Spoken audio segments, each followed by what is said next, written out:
All right, maybe you want to close your eyes and imagine yourself at 35,000 feet in the air.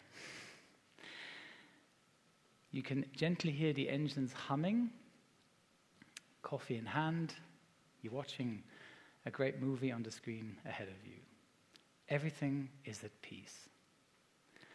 But suddenly, the flight attendant opens the cockpit door, and to your surprise, there's only one pilot or no pilot at all. How would you feel about that? Knowing that you're in an aircraft flown by only one pilot, or even worse, you are a passenger in a remote-controlled plane.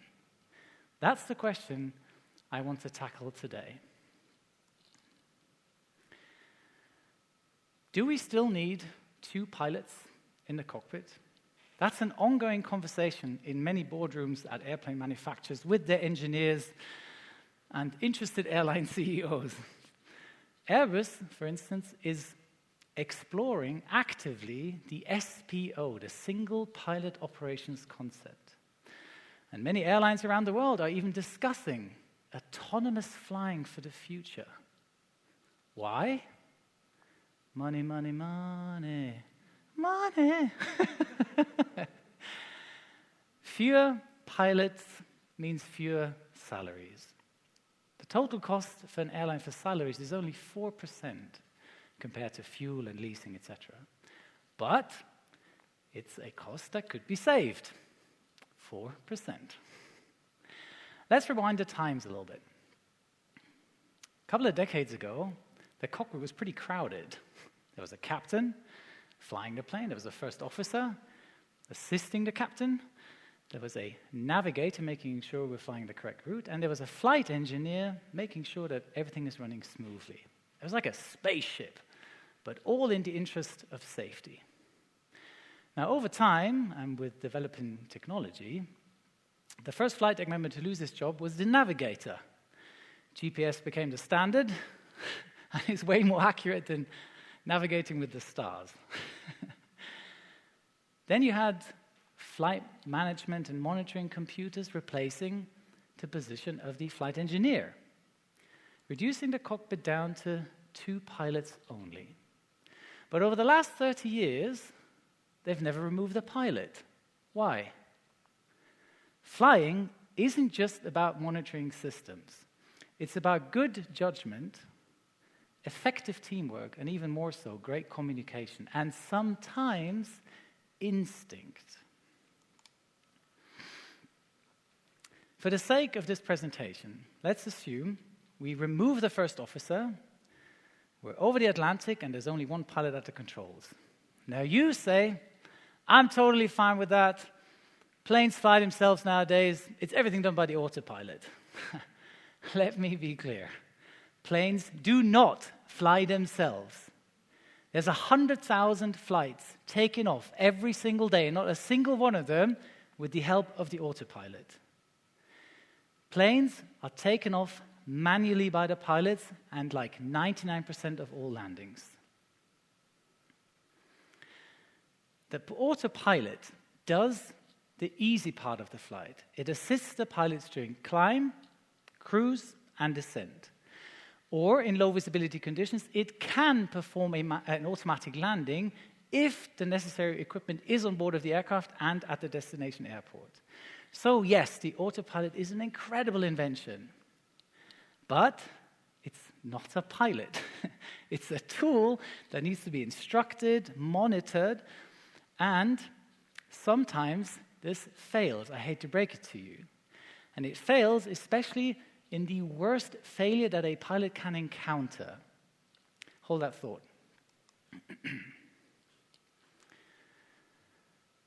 Two colleagues of mine were about to fly from New York to Chicago.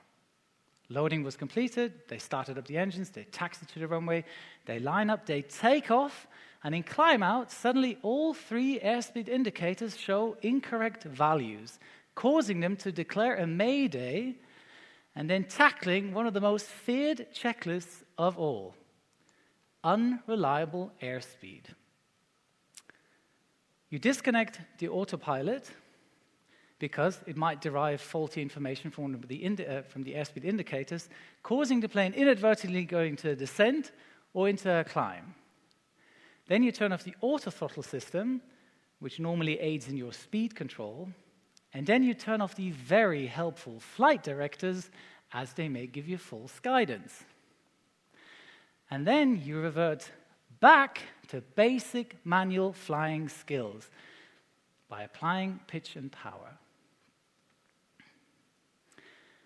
Loosely saying, you are now flying a $450 million aircraft like a little Cessna, because none of the flight computers can help you because they're all deriving faulty information from the airspeed sensors.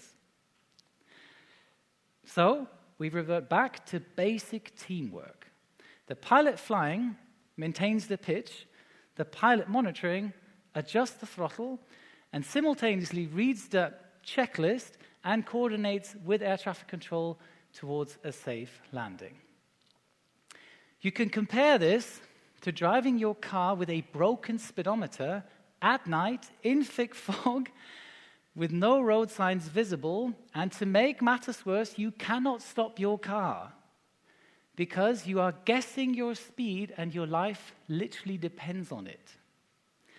Now you may ask, what was the cause for the unreliable airspeed? During loading, a tiny little strap was sort of hanging out of the nose cargo door, disrupting the airflow in front of the pitot tubes, causing the unreliable airspeed. My colleagues immediately knew what to do, instantly applied the procedure, read the checklist, and landed safely in Chicago. No AI technology or flight computer could have helped because they purely depend on sensors. And if all the sensors give you unreliable data, how does the system know to distinguish which one of them is correct and execute a plan? Other scenario. Again, we're back in our car. It's at night. We're driving 5 hours straight. At some point, you mentally drift off. The caffeine rush has faded. You can't call any of your friends because they're all sleeping. Your reaction time drastically slows down. You get tired. What do? You pull over, take a nap.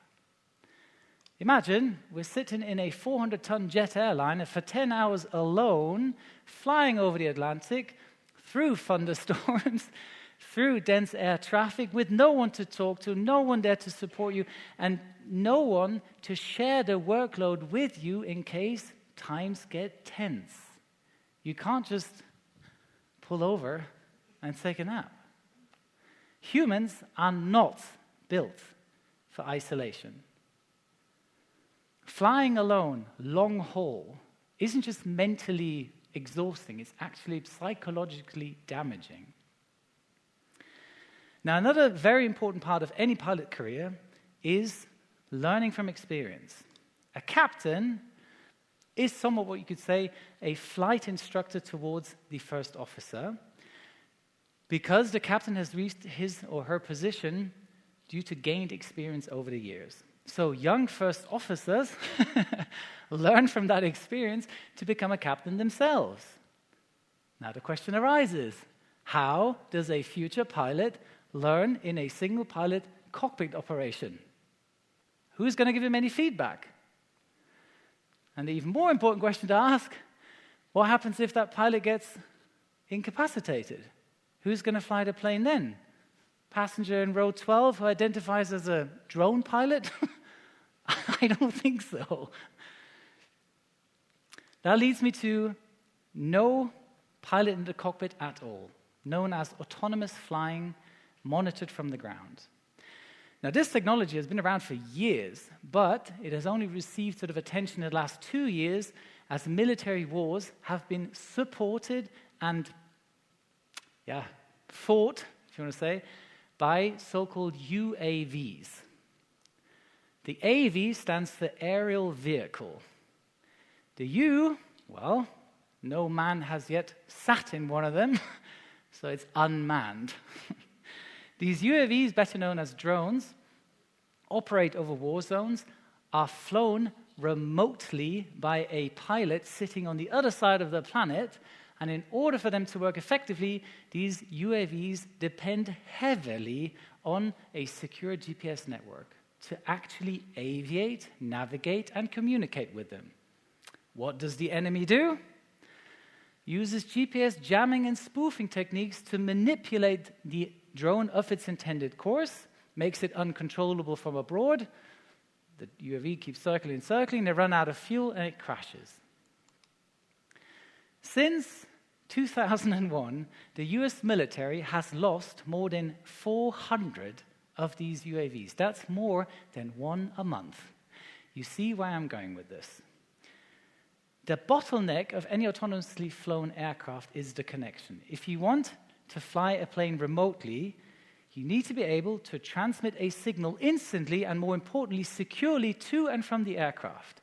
And as long as there are ground computers and computers in the air that can be hacked by people with bad intentions, it is safer to have an aircraft independently flown by two pilots in the cockpit to the expected destination. It's all great for military applications and to have your online package delivered by a drone into the back of your garden. But as soon as human lives are at risk, it is safer to have a pilot at the control of the aircraft. Over the last 30 years, we have tried tirelessly to perfect autonomous driving. But the accident statistics of these cars is really high. And that's an autopilot that only works in a two-dimensional space. Adding a third dimension and hundreds of passengers is a giant leap to make it safe and reliable. Now, besides all the technical challenges, I believe the biggest hurdle for autonomous flying to overcome is to win the trust of the public. Will passengers board an aircraft with no pilot up front? Will countries allow entry of such aircraft into their airspace? What if the system malfunctions mid-flight? Only to save 4%? This brings us back to our initial scenario. We're at 35,000 feet, drinking our coffee. We're watching Top Gun now. Good movie. And everything is calm. But now you glance towards the forward galley, and you see a pilot stepping out of the lavatory, going into the cockpit, reuniting the two-person flight deck crew, and you realize there was just never one pilot up at the front. There's always been two. A flight is never just from A to B. It's about trust. Trust in the pilots and their rigorous training. Trust in the aircraft and its redundancies. Trust in the great teamwork between air traffic control, the pilots, the flight attendants, the mechanics, the ground staff, all with one goal in mind, to bring you home safely. I believe the future of flying isn't about removing the human from the cockpit. It's about empowering the human with better tools to make it safer than it already is. The aviation industry is one that has constantly improved over the years because we have learned from our mistakes, and then we've developed greater tools and procedures to make every flight safer. So removing the pilot is a giant leap in the wrong direction, because safety should never be compromised to increase profits. Thank you for listening.